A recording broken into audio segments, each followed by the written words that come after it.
Where with Van Damme, trained with me for 1.5 years when he came over from Brussels, so I know him quite well. At 65, Jean-Claude Van Damme has finally stopped playing the Hollywood game. The muscles from Brussels just broke his lifelong silence on Chuck Norris, and the revelation is brutal. It isn't about a grudge or a failed stunt. It's a raw, unsettling look at the man behind the invincible myth. As the world mourns a fallen legend, Van Damme is pulling back the curtain on a truth that changes everything we thought we knew about the ultimate tough guy. Does he think he's better than Chuck? Van Damme's revelation, the myth of the unbreakable man. First of all, Van Damme is not putting an insult to the legend of the great Chuck Norris. Chuck Norris is a star, will never be a star. This voice I have, this intuition voice I have for years and years. But he's just saying here, Chuck is not the machine who never felt pain, never aged, and never failed. He's also just a human. Sitting in a dimly lit corner of a Brussels cafe, Jean-Claude Van Damme doesn't look like the man who once split the world in two with a pair of Volvos. At 65, his face is a rugged map of every high kick, every film set explosion, and every hard-lived mile. There were no handlers present, no PR teams scrubbing his sentences, and certainly no Hollywood smile. He looked like a man who had finally decided that the weight of a secret was heavier than any barbell he'd ever lifted. When the name Chuck Norris, Brotherhood, was finally spoken, the air in the room seemed to thin. For decades, these two were the twin pillars of action cinema, the European aestheticist and the American enforcer. We all assumed they were carved from the same granite. We were wrong. The could-be-awful revelation Van Damme dropped wasn't a petty insult about who would win a real-world sparring match. It was something far more haunting. He revealed that the Chuck Norris we worship, the meme-tier, godlike warrior who supposedly doesn't age, he levels up, was a golden cage that Norris refused to leave, even as it began to consume him. Van Damme spoke with a hushed, almost reverent intensity about their final private moments, describing a man who had become a total prisoner of his own legend. "Chuck couldn't be human anymore," Jean-Claude whispered, his eyes fixed on a point somewhere in the past. The world demanded a superhero, and he was too proud to tell them he was just a man who could bleed. According to Van Damme, the truly bad part of their legendary relationship wasn't a lack of respect. It was a wall of silence that neither could scale. While Van Damme has spent the last decade being brutally open about his struggles with addiction, bipolar disorder, and the crushing pressure of fame, Norris remained a closed book, a stoic, unmoving statue that refused to crack even when the foundation was crumbling. Jean-Claude recounted a specific, heartbreaking moment behind the scenes of their final year. He described Norris in clear, physical agony, his body finally rebelling against decades of punishing martial arts, yet refusing medical intervention or even a chair to sit on. Why? Because the Chuck Norris the world knew didn't get hurt. This obsession with the myth, Van Damme claims, is what eventually created a void between them. It's a sobering thought that strips the humor away from the internet jokes. We spent 20 years laughing that death once had a near Chuck Norris experience, but Van Damme is here to tell us that the opposite was the reality. The revelation is that the unbeatable persona was a mask that simply never came off, even when the cameras stopped rolling and the lights went dark. It is a profound critique of the toxic pressure of being a cultural icon, a warning that if you play a god for long enough, you lose the fundamental ability to be a person. Van Damme's voice cracked slightly when he admitted that he tried to reach out multiple times toward the end. He wanted to tell Chuck it was okay to be 86 and fragile. He wanted to tell him that the fans would love the man just as much as the legend. But the wall Norris had built was too high, fortified by a lifetime of being the man. The revelation is, in its essence, a heartbreak. The realization that two of the toughest men on the planet, men who defined strength for 3 generations, couldn't find the internal strength to be vulnerable with each other until the clock had run out. It is an unexpected ending to a legendary brotherhood, leaving Van Damme to carry the weight of these truths alone now that Norris has passed away on March 19th this year. The Belgian star described a final phone call where the silence on the other end said more than the words ever could. It was the silence of a man who knew the end was coming, but was still too committed to the character to say goodbye like a human being. Van Damme is left as the sole witness to the cracks in the armor, a man who survived his own demons only to watch his mentor be buried in his. It changes the way we look at those old VHS tapes. It makes the high kicks look a little heavier, and the stoic glares look a lot more like a plea for help. But how did two men from such vastly different worlds end up in the same cage to begin with? Brotherhood and blood, from bouncer to big screen. Let's go back to the beginning, back before the world-famous splits, before the millions of dollars, and before the memes. This wasn't just two actors sharing a trailer. This was a mentorship forged in the gritty, sweat-soaked reality of the 80s martial arts scene. Long before Jean-Claude was the muscles from Brussels, he was just a skinny, incredibly flexible kid from Belgium with a thick accent and a dream that everyone in Hollywood laughed at. And the man who didn't laugh? That was Chuck Norris. The history between these two is legendary among hardcore action fans, but the details are often glossed over. When Van Damme first arrived in Los Angeles, he wasn't headlining films. He was barely eating. He was sleeping in his car, doing odd jobs, and trying to convince anyone who would listen that he was the next Bruce Lee. It was during this desperate period that he crossed paths with Norris. At the time, Chuck was already a massive star, the king of the lone wolf action flick. He owned a famous spot called Woody's Wharf in Newport Beach, and he needed someone who could handle themselves if things got rowdy. He hired the young Belgian as a bouncer. Can you imagine that? One of the most famous movie stars in history was literally standing outside a bar, checking IDs and breaking up fights. Van Damme often recounts those nights with a mix of nostalgia and reverence. He wasn't just an employee, he was a student. Chuck saw something in him, that raw, explosive kicking ability, and invited him to be a sparring partner. This wasn't Hollywood sparring, where you pull your punches for the camera. This was old-school, full-contact training in Chuck's private gym. Van Damme describes those sessions as a baptism by fire. Chuck didn't coddle him. He pushed him to his absolute physical limit, teaching him the discipline required to move from a competitive karateka to a cinematic icon. It was Chuck who gave Jean-Claude his first real break in the business, helping him land a small role as a stuntman and extra in the 1984 film Missing in Action. For Van Damme, Chuck wasn't just a boss. He was a godfather figure. He was the blueprint for what a martial arts superstar should be. But as the 90s rolled in, the dynamics started to shift. Van Damme's career exploded with Bloodsport and Kickboxer.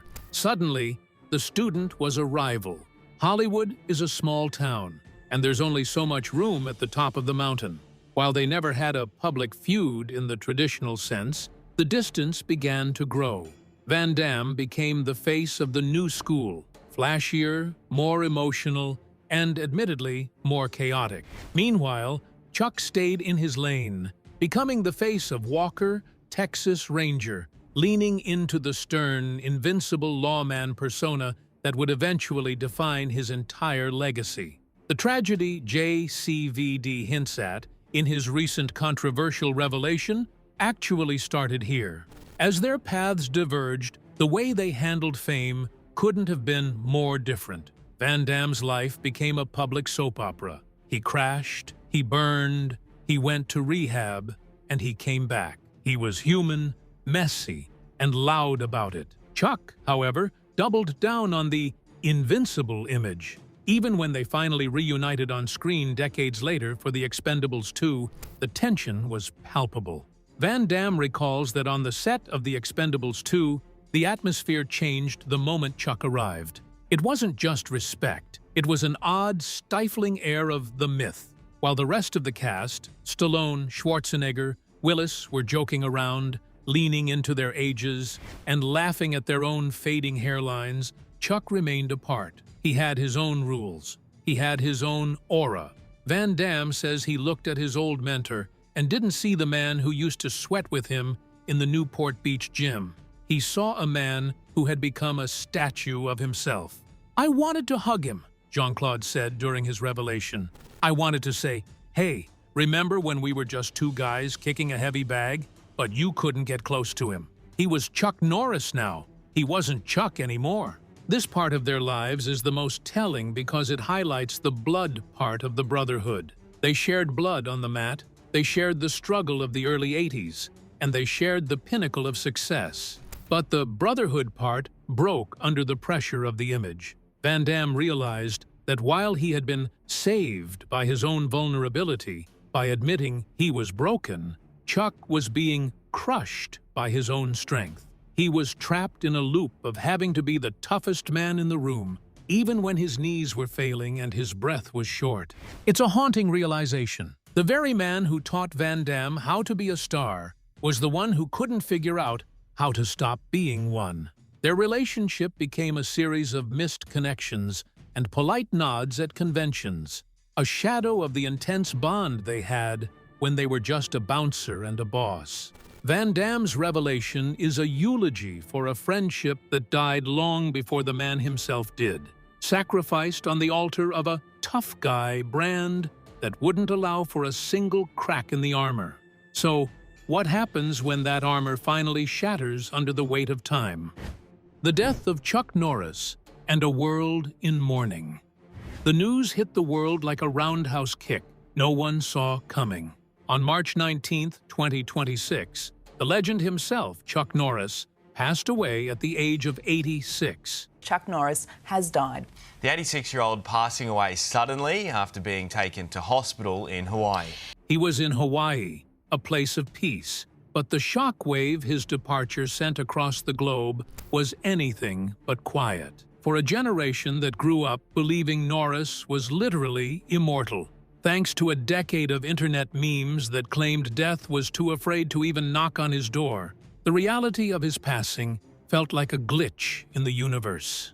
TMZ broke the story, reporting that the icon had been hospitalized on Kauai following a sudden medical emergency. Just days earlier, on his 86th birthday, he had posted a video of himself sparring, looking every bit the indestructible warrior we wanted him to be. But, as the family's official statement landed on Instagram, the tone shifted from disbelief to a heavy collective grief. They described him as a symbol of strength to the world, but to them, he was a husband, a father, and the heart of a home. They asked for privacy, keeping the specific circumstances of his sudden passing under wraps, which only fueled the poignancy of Jean-Claude Van Damme's later revelations. The world wasn't just losing an actor, it was losing a pillar of a specific kind of American masculinity, the serious, reliable, and unbreakable hero. The tributes started pouring in almost instantly, turning social media into a digital wake for the king of action. Sylvester Stallone, who directed and starred alongside Norris in The Expendables 2, was one of the first to speak out. "I had a great time working with Chuck," Stallone wrote, calling him all-American in every way. Arnold Schwarzenegger echoed the sentiment, calling Norris a badass in real life and in Hollywood, and noting that his legend would be with us forever. Even the official Bruce Lee account, run by Lee's daughter Shannon, posted a hauntingly beautiful throwback photo from The Way of the Dragon, simply captioned, "Rest in peace." It was a full-circle moment for a man whose career began in the shadow of the dragon and ended as a titan in his own right. But among all the high-profile condolences, it was Van Damme's reaction that felt the most complex. While others spoke of the icon and the badass, Jean-Claude's tribute hinted at the deeper, more troubled waters he would later dive into during his revelation. He was a respected friend, Van Damme stated, but his words carried a weight of what-ifs. He didn't just see the movie star. He saw the man who had mentored him 40 years prior and then drifted away behind a wall of impenetrable Chuck Norris facts. The mourning process was unique because of how Norris had been woven into the fabric of the internet. Even as fans expressed genuine heartbreak, they did so by leaning into the humor Chuck had come to embrace. Comments like, "Death didn't take Chuck. Chuck just decided to move to a higher level," or "Heaven just got its first Texas Ranger," flooded the news feeds. It was a testament to his reach, from the kids who only knew him as a meme to the grandparents who remembered him as the man who fought Bruce Lee in the Coliseum. However, beneath the memes and the star-studded Instagram posts, there was a growing sense of unease. The sudden nature of his death, following a birthday video where he seemed perfectly fine, created a vacuum of information. People started asking, how does a man who looks that healthy on March 10th disappear by March 19th? This is where the revelation from Van Damme begins to take on its chilling relevance. While the world saw the birthday video of a man beating up a training opponent, Van Damme suggests we were seeing a performance, a man terrified to show any sign of the physical decay that was actually claiming him. The tributes from political figures like George W. Bush and Texas Governor Greg Abbott underscored how much Norris had become a symbol of traditional values and discipline. He wasn't just a film star, he was a cultural institution. But institutions aren't supposed to die. When the realization finally set in that the man who turned the dark off by entering a room was now in the dark himself, it forced a global reckoning with the fragility of our heroes.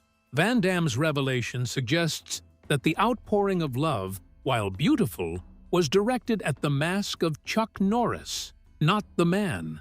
The celebrity tributes spoke of his unwavering commitment and his authenticity, but Jean-Claude's later comments paint a picture of a man who felt he had to be those things even when he was exhausted. The tragedy of his death wasn't just that he was gone, but that he died trying to maintain the impossible standard of the very tributes now being written for him. As the funeral plans remained private, the public was left with a 50-year filmography and a billion memes to sift through. The final bow wasn't just a curtain call for an actor. It was the end of an era of action cinema, where the line between the man and the myth was blurred until it disappeared entirely. It was the moment the world realized that even the man who could count to infinity only had a finite amount of time. If this was the end of the hero, what kind of legacy did he leave behind for those of us still standing? The Machine of a Man. To understand the weight of Jean-Claude Van Damme's revelation, you have to understand the sheer tectonic scale of the shadow Chuck Norris cast over the world. We aren't just talking about a movie star. We are talking about a man who, over 60 years, transformed from a real-life Air Force policeman into a cinematic god, and finally, into a digital deity. For decades, Chuck Norris wasn't just an actor. He was a shorthand for invincible. But as JCVD pointed out, when your shadow is that big, it's easy to get lost in the darkness it creates. The foundation of the legend was built on genuine, bone-crunching authenticity. Unlike the action heroes of today, who are often built in a gym with a nutritionist and a CGI team, Norris was the real deal. Stationed in South Korea with the U.S. Air Force in the late 50s, he began training in Tang-Soo-Do, eventually earning multiple black belts and founding his own system, Chun-Kuk-Do. By the time he hit Hollywood, he was a six-time undefeated world professional middleweight karate champion. He didn't need a stunt double to look like he knew how to fight. He was the man the stunt doubles were afraid of. His entry into the cultural consciousness was a literal clash of titans. In 1972's The Way of the Dragon, Norris played the antagonist Colt against Bruce Lee. Their showdown in the Roman Coliseum remains, to this day, the gold standard for martial arts cinema. A raw, technical, and brutal exchange that launched Norris into the international spotlight. From there, the 80s became his playground. Partnering with Canon Films, he churned out hits like Missing in Action and The Delta Force, playing the quintessential American warrior, stoic, disciplined, and utterly relentless. He was the hero the Reagan era demanded, a one-man army who provided moral clarity in an increasingly complicated world. But the big screen was only the beginning. In 1993, Norris pivoted to television with Walker, Texas Ranger, a show that would run for 9 seasons and define his persona for a whole new generation. As Cordell Walker, he wasn't just a lawman. He was a moral compass who used his fists to balance the scales of justice. It was during this run that the invincible image began to solidify into something more than just a character. Walker didn't just catch bad guys, he out-disciplined them, outfought them, and outlived them. Then, in 2005, the world changed. The internet, in its infinite weirdness, birthed the Chuck Norris facts. It started as a joke on the Something Awful forums, absurdist, hyperbolic claims about Norris's toughness that defied the laws of physics and logic. Chuck Norris doesn't do push-ups, he pushes the earth down. Chuck Norris was bitten by a king cobra, and after 5 days of excruciating pain, the cobra died. These weren't insults, they were a new form of digital folklore. For a solid decade, you couldn't scroll through a comment section without seeing a fact about Chuck's beard hiding a third fist or his ability to divide by zero. The phenomenon was so massive that it revived his career and boosted his net worth to an estimated $70 million. He became a multi-million-dollar brand, built entirely on the idea that he was a force of nature. Norris, to his credit, leaned into it. He appeared on Late Night with Conan O'Brien to mock his own legend and even shared his personal favorite fact: that they tried to carve his face into Mount Rushmore, but the granite wasn't tough enough for his beard. But this is where the shadow JCVD spoke of becomes visible. As the memes grew, the line between Carlos Ray Norris, the man, and Chuck Norris, the god, evaporated. The world stopped seeing a human being who was aging, who had aches in his joints, and who faced the same mortality as the rest of us. They saw the meme. They saw the man who levels up instead of getting older. Van Damme's revelation suggests that this digital immortality became a psychological prison. When the entire world expects you to be the strongest man on the planet, how do you admit you're tired? How do you tell your fans that your back hurts from 40 years of roundhouse kicks when they're busy posting that you sleep with a nightlight not because you're afraid of the dark, but because the dark is afraid of you? Even in his final days, the pressure of the myth was evident. On his 86th birthday, just 9 days before his sudden passing, Norris posted a video of himself boxing in the Hawaiian sun, repeating the iconic line, "I don't age, I level up." To the fans, it was classic Chuck. I don't age, I level up. To JCVD, it was a heartbreaking performance of a man who felt he wasn't allowed to grow old. The legacy of Chuck Norris is a double-edged sword. He became the most recognized tough guy in human history, but in doing so, he lost the right to be a regular man. The Chuck Norris facts won't stop now that he's gone. If anything, they'll grow. The internet processes loss through its own language. And for Norris, that language is one of impossible strength. He remains a bridge between real-world military service and Hollywood fantasy, a man who lived the discipline he preached. But as we look back at the 9 seasons of Walker, the showdown with Bruce Lee, and the endless stream of viral one-liners, we have to grapple with the truth Van Damme put forward, that the man we wouldn't let die was struggling with the very humanity we refused to see. Chuck Norris didn't just leave behind a filmography, he left behind a cultural blueprint for how we construct our heroes. He was a Reagan-era fantasy, a digital age joke, and a lifelong martial artist who, in the end, was just as susceptible to time as the granite on Mount Rushmore. The shadow of the Texas Ranger is long, and as the lights go out on his era of action, we're left wondering if any man can ever truly live up to the myth we build for them. But before the memes and the movies, there was just a kid from Oklahoma with a lot to prove. Where did that fire actually come from? The roots of the legend and the fire within.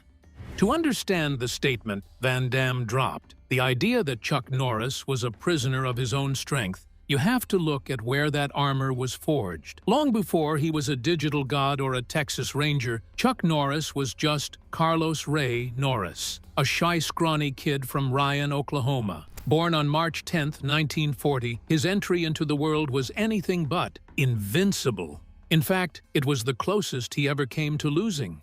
He was born blue, his lungs refusing to work, and he spent his first few days fighting just to take a breath. A grim irony for a man who would later become the global symbol of physical dominance. Growing up in Oklahoma wasn't the rugged, heroic adventure his movies might suggest. It was a life defined by poverty, embarrassment, and a deep-seated sense of inadequacy. His father, Ray, was a World War II veteran who struggled with severe alcoholism, often disappearing for months at a time on drinking binges.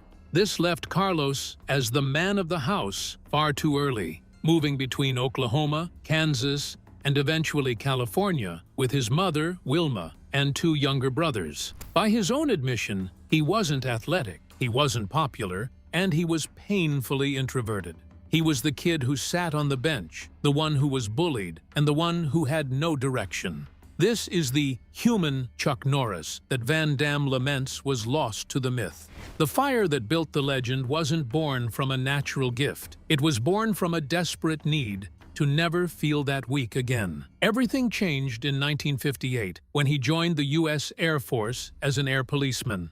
Shipped off to Osan Air Base in South Korea, Carlos discovered Tang Soo Do. It was there, in a sweat-stained dojo in an alleyway, that Carlos became Chuck. Martial arts gave him the one thing his childhood lacked, a sense of total control. He trained with an intensity that bordered on obsession, eventually earning his black belt and returning to the States to open a chain of karate schools. He wasn't just learning to fight. He was building a version of himself that was bulletproof, a version that his father could never hurt and that the world could never bully. By the time he was winning 6 consecutive world professional middleweight karate championships, he had effectively buried the shy kid from Oklahoma under layers of muscle and discipline.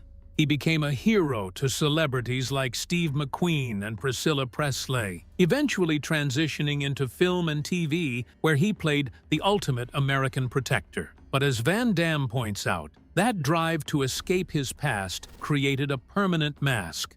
Chuck didn't just play the hero. He became the hero because he was terrified of being the vulnerable boy from Ryan, Oklahoma, ever again. Van Damme's revelation is so poignant because it suggests that Chuck died while still running from that kid. Even at 86, posting sparring videos in the Hawaiian sun and claiming he doesn't age, he was still performing the strength he'd fought so hard to gain. He was an airman, first class to the end, standing guard over a legend that he wouldn't let anyone, not even his closest friends, see behind.